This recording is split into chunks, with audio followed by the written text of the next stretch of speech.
Pai querido, muito obrigado por cada momento dessa celebração, por todo louvor, por toda adoração. Te agradeço por cada família que está aqui presente, por cada irmão, cada irmã. E peço ao Senhor que fale ao nosso coração nessa noite, através da Tua palavra. Abra, Senhor, o nosso entendimento. Que o Teu Espírito Santo venha tocar o nosso coração através dessa mensagem e que nós tenhamos uma consciência de gratidão a Ti por tão grande obra, por tão grande amor derramado por nós.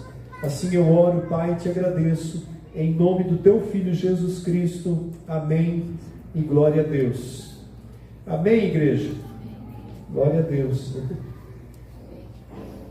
Feitos justiça de Deus. Esse é o tema da mensagem. Nós fomos feitos justiça de Deus. Eu quero convidar você a abrir comigo a sua Bíblia na segunda carta de Paulo aos Coríntios, capítulo 5, dos versículos 17 ao 21. 2 Coríntios, capítulo 5, do 17 ao 21.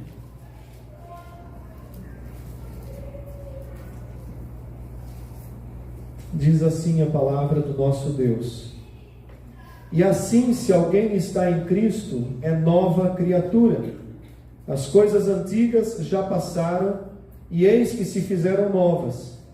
Ora, tudo provém de Deus, que nos reconciliou consigo mesmo por meio de Cristo, e nos deu o ministério da reconciliação, a saber, que Deus estava em Cristo, reconciliando consigo o mundo, e não imputando aos homens as suas transgressões, e nos confiou a palavra de reconciliação.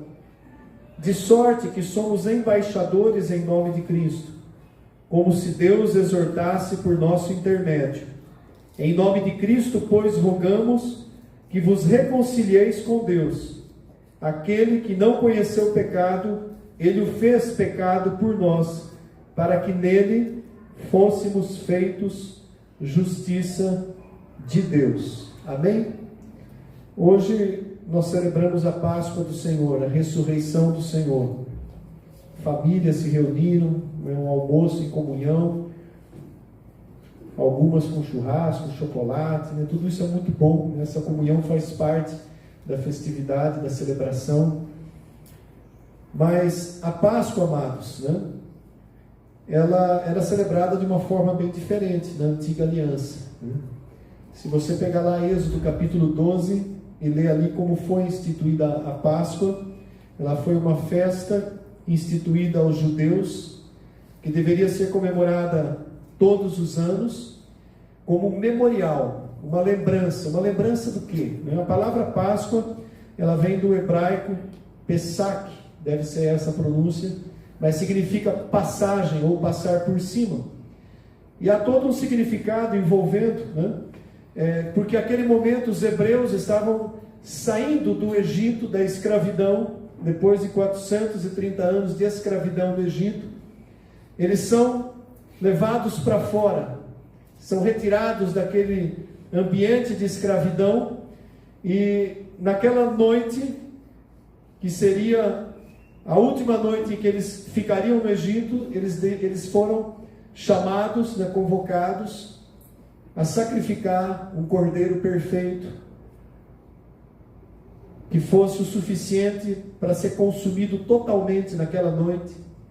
Se a família fosse pequena, juntava duas famílias, e aquele cordeiro perfeito deveria ser sacrificado.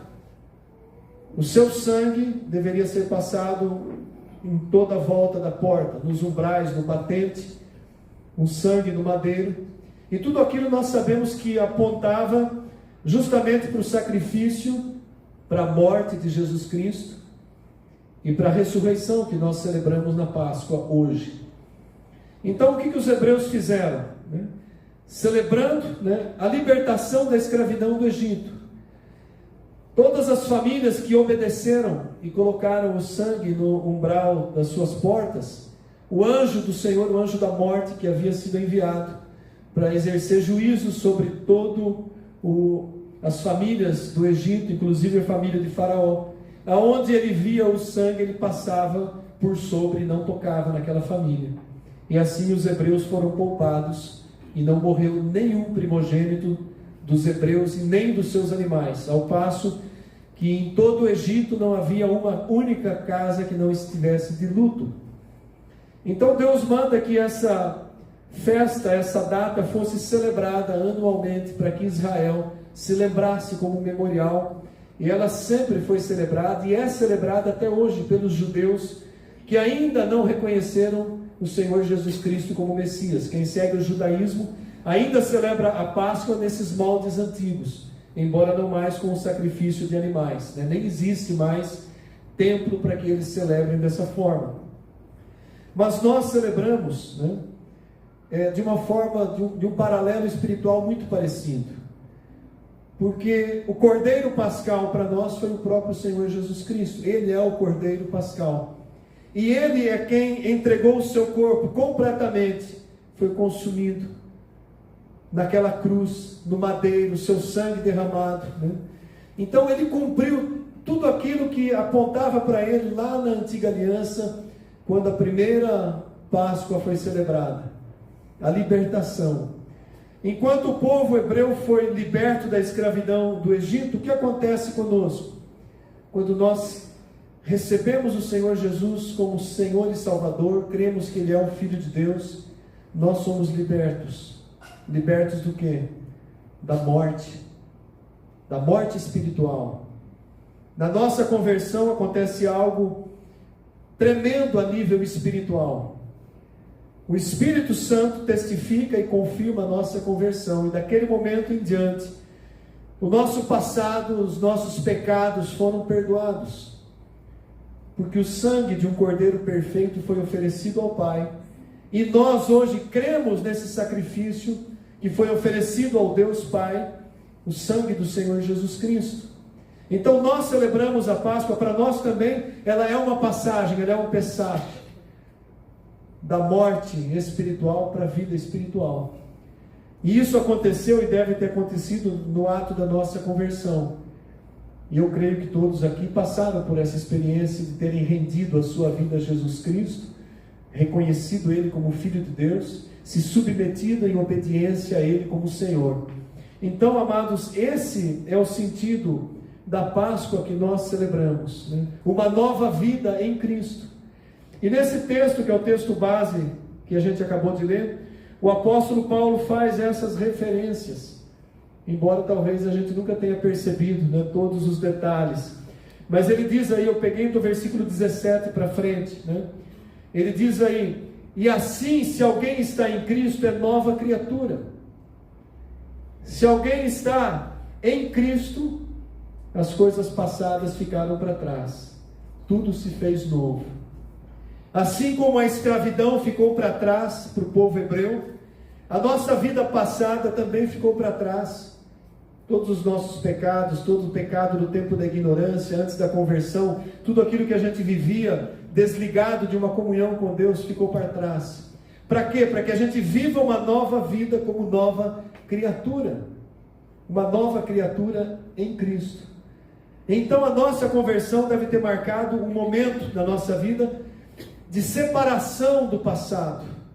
Eu deixei para trás o homem que eu era, que vivia segundo a própria vontade, que seguia a própria natureza carnal, e eu passei a viver uma nova vida, agora debaixo da orientação do Espírito Santo, segundo o referencial que é o Senhor Jesus Cristo. Então Paulo, ele coloca essa expressão, é a mais característica, é a expressão mais característica de Paulo do que significa ser um cristão. O que significa ser um cristão? Ter nascido de novo, ser nova criatura, ter deixado para trás quem a gente era, para assumir uma identidade semelhante a Cristo, para buscar uma identidade, para viver uma identidade semelhante ao nosso Mestre, ao nosso Senhor e Salvador Jesus Cristo. É isso que Paulo está colocando dessa forma. Então, assim como no passado a Páscoa marcava o início de um novo tempo para os judeus, para nós hoje a Páscoa marca a nova vida em Cristo. o período do nosso novo tempo em Cristo. Assim como eles deixaram a condição de escravos para se tornarem um novo povo, Deus fez deles um povo, uma nação. Aliás, Deus chama eles de meu povo. Os hebreus eram o povo de Deus, a nação que Deus escolheu. Escolheu para quê? Para que dessa nação, desse povo separado que Ele fez a partir de Abraão e da descendência de Abraão, que ficou ali no Egito durante 430 anos numa escravidão, que foi liberto naquele momento. Ali Deus faz um novo povo, uma nova nação. E olha que paralelo tremendo. 1 Pedro capítulo 2, versículo 9 e 10.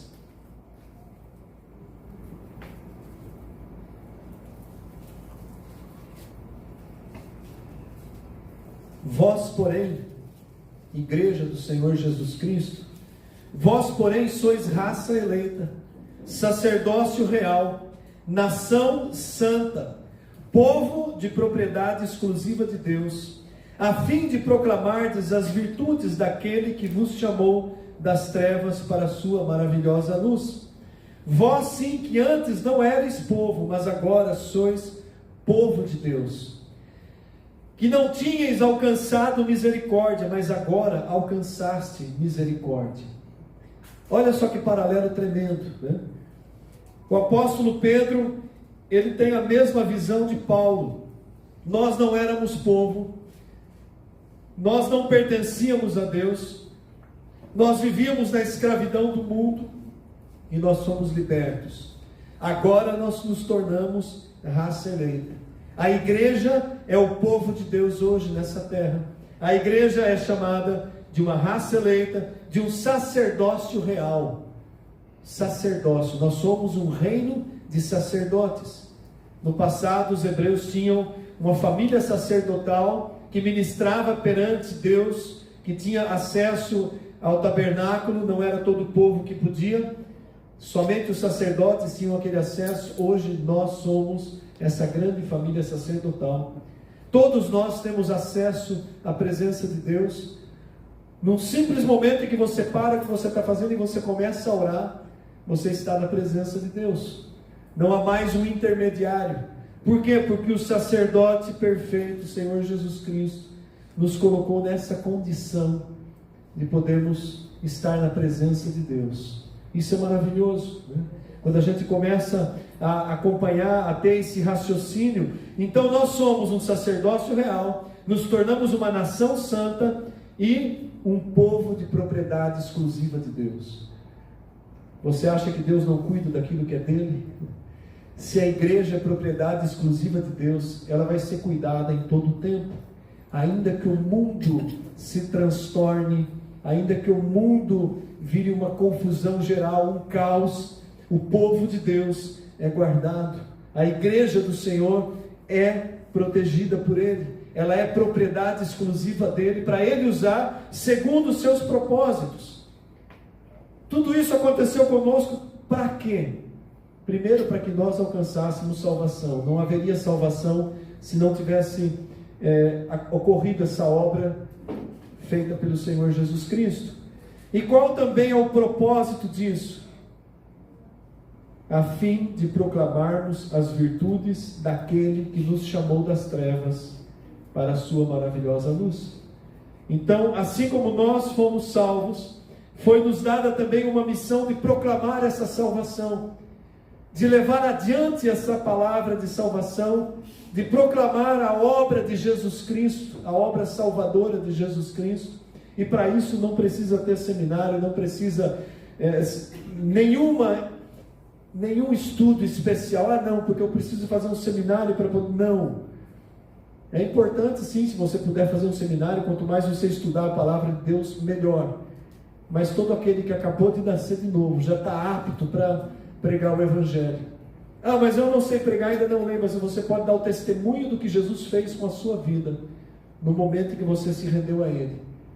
Então nós nos tornamos pregadores, chamados a proclamar as virtudes de quem? De Jesus Cristo. Não é a minha virtude, né? A virtude de Jesus Cristo, a obra, o que Ele fez, aponta tudo para Ele. Então a igreja, esse povo que é raça eleita, que é sacerdócio real, que é nação santa, que é propriedade exclusiva de Deus, tem uma missão. Nós temos uma missão, e essa missão é proclamar as virtudes de Jesus Cristo, é falar de Jesus Cristo para todos quantos nós temos acesso. No círculo que você tem de abrangência, de amizades, no trabalho, aonde você está, você pode testemunhar, falar e levar alguém a passar por essa experiência maravilhosa da salvação. Nós não sabemos quem são todos os eleitos de Deus, mas há uma ordem para a igreja que ela precisa pregar, e Deus sabe quem são os seus eleitos, e aquele que recebe a palavra, segundo o Espírito Santo, vai prosperar no coração dos eleitos. Vai ocorrer a salvação pela fé no sacrifício de Cristo, a fé que é o dom de Deus, dado pelo próprio Deus para que se possa crer. Ou seja, a obra é completamente do Senhor Jesus Cristo. Voltando aí para o nosso texto base de 2 Coríntios, né? Tudo isso que eu disse nesse texto de Pedro, Paulo diz aqui no verso 18: tudo provém de Deus, que nos reconciliou com Ele mesmo.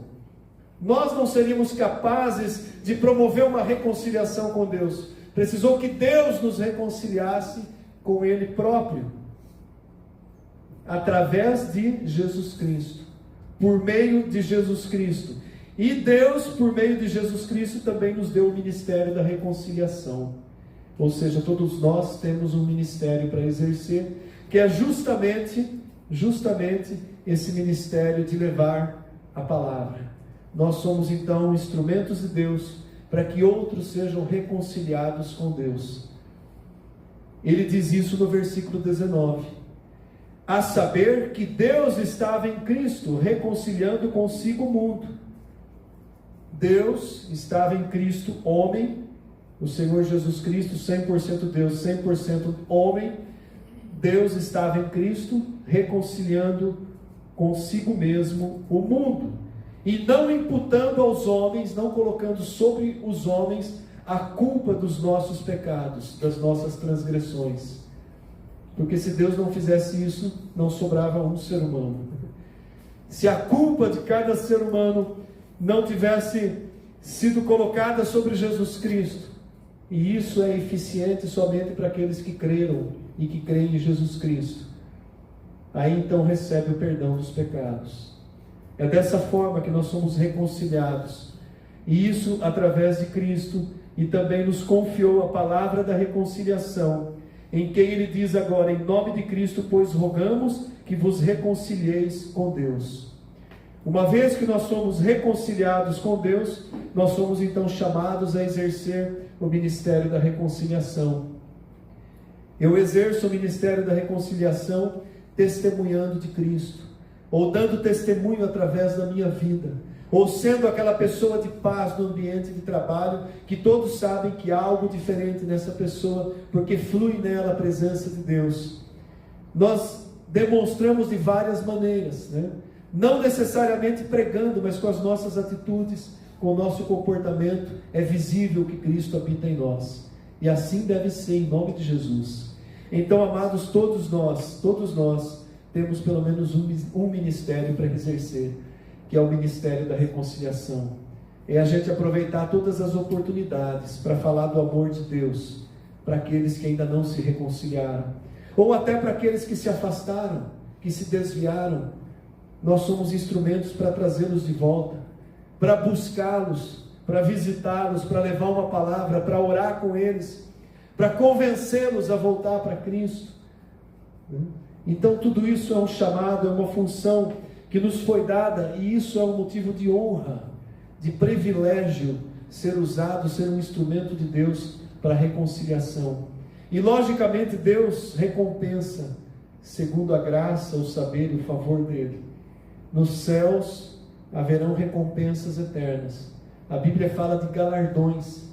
Tudo aquilo que nós fizemos como obra será recompensado nos céus.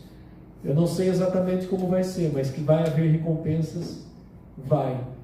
E aquele que serviu mais será mais recompensado, né? Terá talvez uma proximidade maior com o trono da graça, né? Não sei, mas eu sei que Deus vai conceder recompensa, porque a palavra diz isso. Então, amados, nós devemos colocar a nossa vida à disposição de Deus, para que Ele nos use, para que a gente não se acanhe, para que a gente não se afaste de ser um instrumento de Deus, como a gente viu hoje na aula na escola bíblica, que a gente não esconda o talento, que a gente desenvolva o talento, que os dons do Espírito Santo fluam através da nossa vida, para que a gente desenvolva os ministérios que Deus tem colocado para cada um de nós. E esse da reconciliação ninguém pode dizer que não tem. Se você não é nova criatura, você recebeu o ministério da reconciliação para ser um reconciliador, né? Isso é maravilhoso. Ele nos confiou a palavra da reconciliação, que é o versículo 19. Nos confiou a palavra da reconciliação.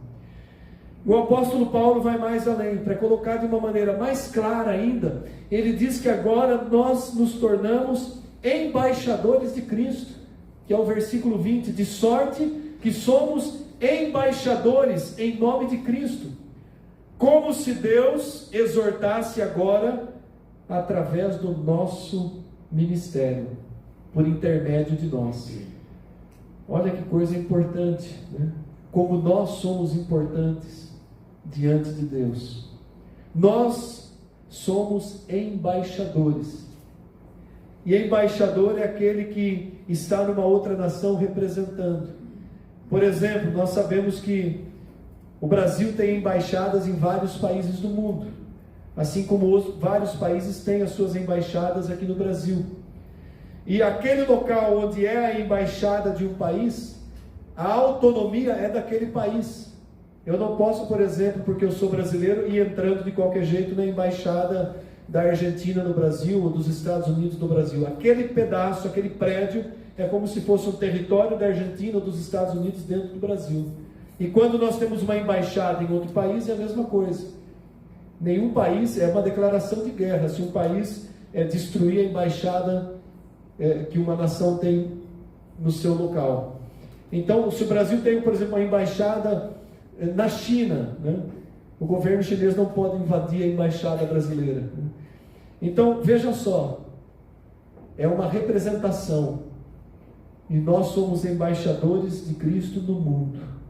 A igreja é, de um modo coletivo, essa embaixada que está representada aqui, e nós individualmente, embaixadores. Então, para pensar o que significa isso. Nós levamos não só um título, embaixador não é só um título, mas é uma autoridade. O embaixador, ele tem uma autoridade, e a nós foi dada essa autoridade como embaixadores, como representantes legais de Cristo na terra. É muito isso, né? Que privilégio, amados, que é ser um cristão, que é ter nascido de novo, que é ser nova criatura. Além da salvação, que é o topo do privilégio, nós temos todo esse privilégio. Cada um de nós, cristãos, somos embaixadores de Cristo. Satanás, quando nos vê, ele sabe que ele não pode nos tocar, porque espiritualmente ele sabe quem são os embaixadores de Cristo. O inferno não pode nos tocar, porque em nós está o selo do Espírito Santo, uma marca espiritual. Os demônios veem essa marca em nós, eles sabem quem nós somos em Cristo. Então nós temos que honrar esse ministério, esse privilégio que Deus nos concedeu. E de que maneira que eu honro? Vivendo da maneira como Cristo viveu, seguindo os passos do Mestre, como discípulo de Cristo. Eu honro esse ministério, esse chamado, sendo um cristão autêntico, vivendo como um cristão, exercendo esse ministério na minha vida todos os dias, né? Eu preciso ser reconhecido como cristão dentro da igreja e principalmente fora da igreja. Isso é uma honra tremenda. E aí eu quero ir para o último versículo, que ele diz assim: aquele que não conheceu o pecado, ele o fez pecado por nós, para que nele fôssemos feitos justiça de Deus. Eu quero ficar um pouquinho mais nesse versículo, porque o que é ser feito justiça de Deus. Você já parou para refletir, para estudar um pouco nessa colocação, nesse significado que o apóstolo Paulo coloca? Depois de tudo isso que nós somos, recebemos o ministério da reconciliação, a nós Ele confiou a palavra da reconciliação, através de nós o mundo é exortado. Recebemos esse privilégio de ser embaixadores de Cristo na terra, e agora Ele diz, mais um privilégio, nós somos feitos justiça de Deus. O versículo 21, o que significa? Significa, amados, que agora quando Deus olha para mim e olha para cada um de vocês, Ele não olha mais como pecadores, condenados à morte pelo pecado. Agora o Pai nos olha como filhos, e esse privilégio foi nos dado através do seu Filho, que na cruz derramou o seu sangue. Aquele que não conheceu o pecado, Ele fez pecado em nosso lugar. Então todo o nosso pecado foi colocado sobre Cristo, e agora o Pai, quando nos olha, Ele nos olha através de Cristo, não nos vê mais como pecadores dignos do inferno, mas Ele nos vê agora como filhos. Todo aquele que crê tornou-se filho de Deus. Então isso é algo tremendo quando a gente para aprofundar num texto simples como esse de Paulo, que muitas vezes a gente já leu, e agora a gente entende que é algo muito mais profundo. Todo aquele que recebeu o Senhor Jesus Cristo como Salvador, foi justificado perante o Pai. Nós somos justificados, nós somos tornados justos. Aliás, a gente leu aí no início do culto, eu citei o texto de Tiago, capítulo 5, versículo 16, que ele diz, que muito pode por sua eficácia a súplica do justo. Qual é a súplica, a oração que Deus ouve? A do justo, a daquele que recebeu Cristo como Senhor e Salvador. É essa oração que tem poder para ligar na terra e ligar nos céus, para desligar na terra e desligar nos céus. Por isso que nós podemos e devemos usar essa autoridade espiritual quando nós oramos. Nos foi dada, nos foi conquistada por Cristo e entregue à igreja. Quando o Senhor disse para Pedro, Ele está dando essa autoridade: o que ligares na terra será ligado no céu, o que desligares na terra será desligado nos céus. Não era específica para o homem Pedro, mas era uma representação de uma autoridade dada à igreja. E Pedro, um representante, apóstolo de Cristo. Então, amados, que privilégio tremendo que nós, filhos e filhas de Deus, temos. E todo o nosso pecado, toda a nossa culpa, aqueles que eram antes da nossa conversão e até aqueles que nós vamos cometer até o último dia da nossa vida, já foram perdoados por Cristo. Dá para entender isso? Até o pecado que eu não cometi ainda, que eu vou cometer amanhã. Porque dificilmente a gente passa um dia sem cometer um pecado, seja por pensamento ou por omissão, por não fazer o bem ou por fazer o mal, por falar o que não deve ou pensar o que não deve. Todos os dias, fatalmente a gente comete pelo menos um pecado. E glória a Deus se for só um. Mas o poder do sacrifício de Cristo é tão grande que para aqueles que receberam Cristo como Senhor e Salvador, todos os pecados já foram perdoados. Então, pastor, eu vou fazer o que eu quero e posso pecar do jeito que eu quiser? Pode, só que você vai estar provando que não nasceu de novo. Porque quem nasceu de novo e conhece a profundidade do amor que foi o sacrifício de Cristo por nós, o Pai entregar o seu Filho, puro, inocente, sem pecado, para morrer por pecadores como nós não conseguimos mais viver no pecado. Nós não conseguimos mais caminhar com prazer quando pecamos. Nós pecamos acidentalmente e não mais de propósito. E esses pecados acidentais que nós cometemos, porque ainda temos essa natureza, essa carne que incomoda, que fala o que não deve, que pensa o que não deve, que explode muitas vezes em ira, ainda assim, o Espírito Santo permanece naquele que nasceu de novo. Amém? Você crê nisso? Uma vez que você nasceu de novo, o Espírito Santo de Deus não vai se afastar. E quando nós pecamos, é Ele quem age em nós segundo a bondade do próprio Deus, e nos conduz ao arrependimento. Então isso é maravilhoso. Está dentro desse pacote que é a salvação conquistada por Cristo, que nós comemoramos de uma maneira especial na Páscoa. Por quê? Porque Ele venceu inclusive a morte. O maior problema do ser humano era a morte espiritual. E Cristo venceu a morte física e a morte espiritual. Satanás não tem mais o poder de reter.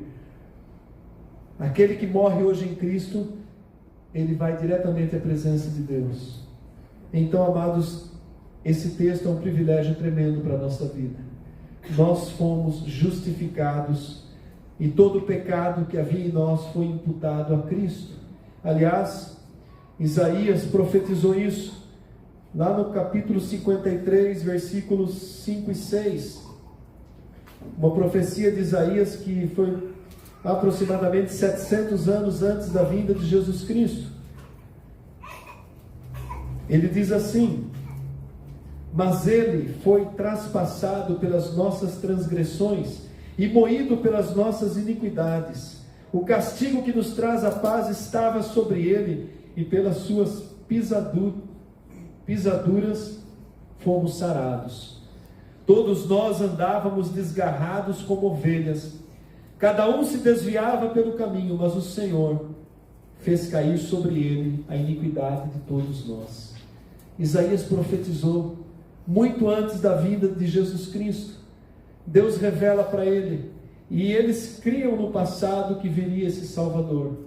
E aqueles que creram que viria o Salvador também pela fé foram salvos na promessa do Salvador que viria. E nós somos salvos pela fé no Salvador que já veio. Amém? Aos olhos de Deus nós nos tornamos perfeitos como Cristo é perfeito. Mas não é possível com todo o meu pecado. Sim, o Pai te olha hoje através de Cristo, e Ele já te vê perfeito, porque para o Pai o tempo não está envolvido no tempo cronos que nós estamos. Para o Pai tudo já aconteceu. Para Deus eterno, nós já estamos glorificados. Nós estamos vivendo esse tempo aqui, mas para Deus a obra já foi completa. Ela só está se cumprindo nesse tempo que nós vivemos. Então, para Deus, quando Ele nos olha através de Cristo e já nos vê perfeitos como Cristo é perfeito. Aliás, essa frase não é minha, essa frase é do Spurgeon, um grande pregador de séculos atrás, um grande homem de Deus, e que conhecia a palavra muito mais do que eu. Então vejam só, que privilégio tremendo. Nós não estamos mais debaixo da justiça dos homens, mas nós estamos debaixo da justiça de Deus. Isso é maravilhoso. 1 Pedro capítulo 2, versículo 24, diz assim: carregando Ele mesmo em seu corpo, sobre o madeiro, os nossos pecados, para que nós, mortos para o pecado, vivamos agora para a justiça. Pelas suas chagas fomos sarados. Pedro está citando diretamente a profecia de Isaías. Pelas suas pisaduras fomos sarados. A maior enfermidade não é a física, a maior enfermidade é a morte. Essa enfermidade nós já fomos curados na nossa conversão. Nós não vamos passar pela morte espiritual. A nossa professora de escatologia lá no Rema, que dava aula de escatologia, ela dizia assim: quem nasce uma vez morre duas, quem nasce duas morre só uma. A Dinah Wiesel, guardei essa frase: quem nasce uma vez vai morrer duas, morte física e morte espiritual. Mas quem nasce duas vezes morre só a morte física, porque você nasceu também do Espírito, e quem nasceu do Espírito tem vida eterna. Palavra do próprio Senhor Jesus Cristo. Então esse é o privilégio que nós celebramos na Páscoa. Essa é a alegria que deve ser mantida no nosso coração. O reconhecimento que nós estamos debaixo dessa obra de salvação de Jesus Cristo. Em 1 João capítulo 3, versículo 5, ele diz: sabeis também que Ele se manifestou para tirar os pecados, e nele não existe pecado algum. Ele se manifestou para tirar os pecados. Aquele que não conheceu o pecado, ele fez pecado por nós, para que nele fôssemos feitos justiça de Deus. Já não há mais condenação. Paulo escreve também em Gálatas 3,13. Ele diz assim: Cristo nos resgatou da maldição da lei, fazendo Ele próprio maldição em nosso lugar. Porque está escrito: maldito todo aquele que for pendurado no madeiro. Ele se fez maldição em nosso lugar. A maldição aqui no sentido de que nele foi jogado todo o peso do pecado, toda a nossa culpa. Tem mais um versículo que eu quero citar aqui. Aliás, mais 2 versículos antes da gente encerrar. Abra comigo em Romanos capítulo 8, versículo 1 e 2.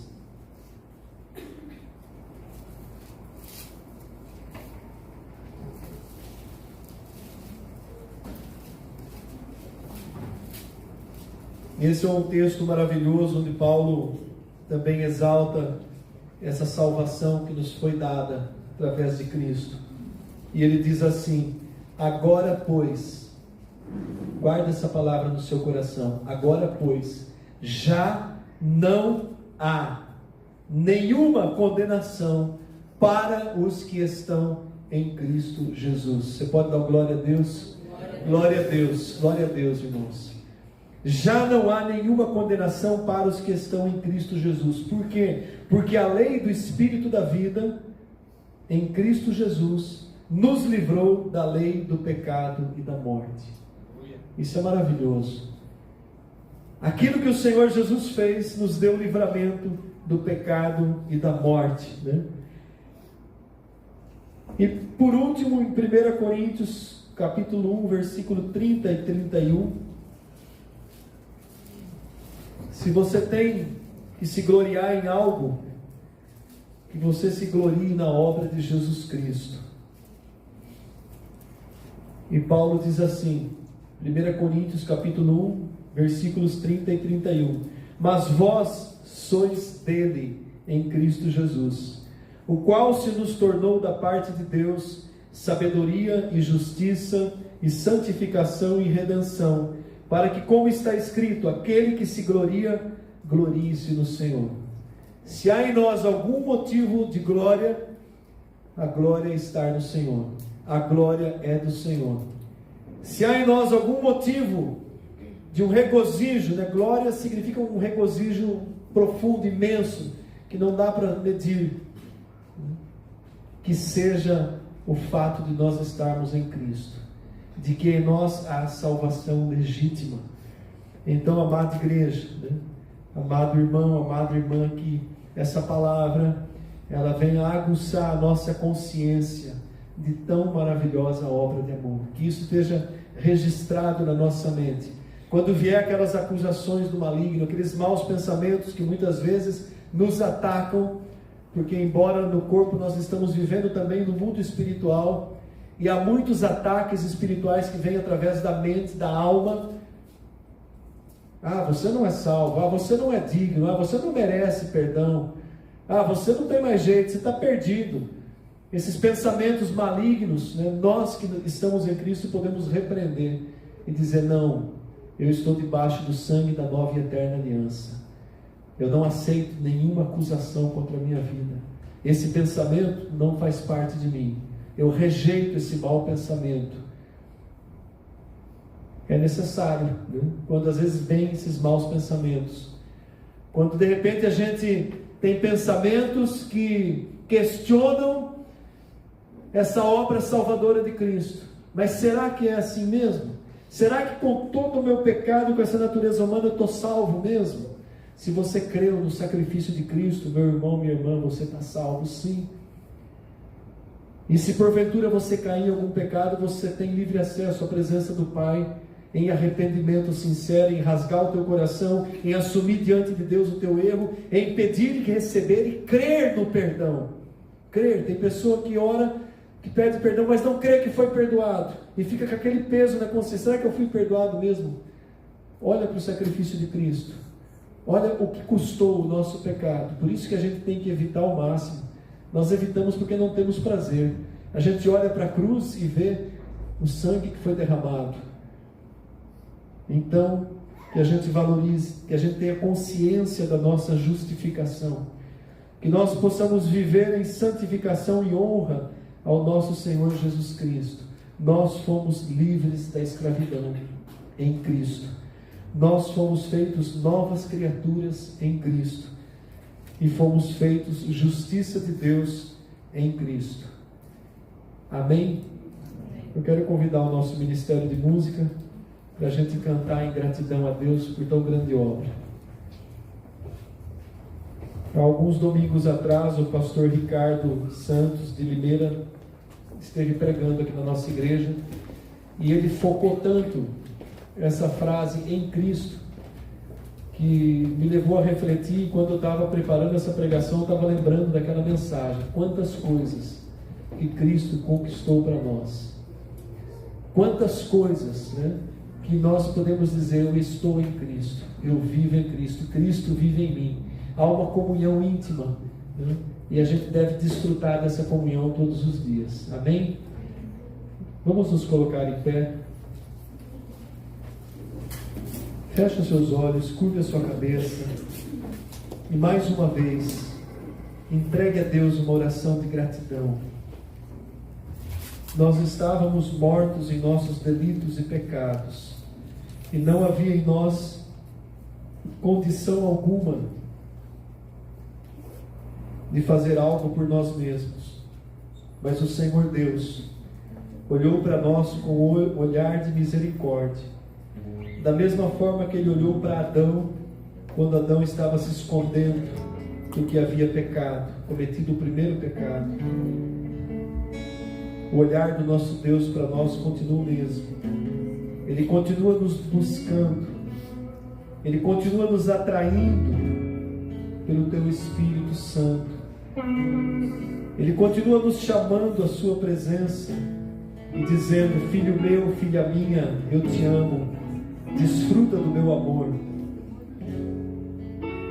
O amor do Pai foi demonstrado sobremaneira através do Filho de Jesus Cristo, se entregando naquela cruz, sofrendo todo o nível mais profundo de humilhação no nosso lugar.